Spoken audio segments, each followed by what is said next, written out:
La mia scusa signorina, ma vi salire sbriscia fuori dal scarselle, mezzo milione. Oh, grazie, guai se li perdevo.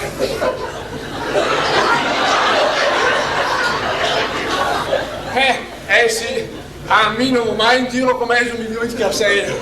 La poteria perdere i denari, e anche la primiera. Grazie, sa, lei è molto gentile, ma scusi, vado di fretta. Anche a me, voi in quel posto. Visto che skate gli ho fatto.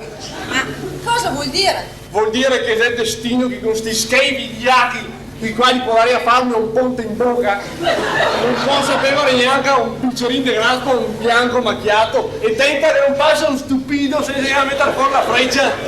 Ma si tolga dai piedi, altrimenti. Ma se non aumento solo io, mia mamma come mia fa altrimenti. Ma ha perso il senno. Sta attenta che non te lo perdi ti e il segno, se no ti diventi un scarafaggio lisa e mi resto monna.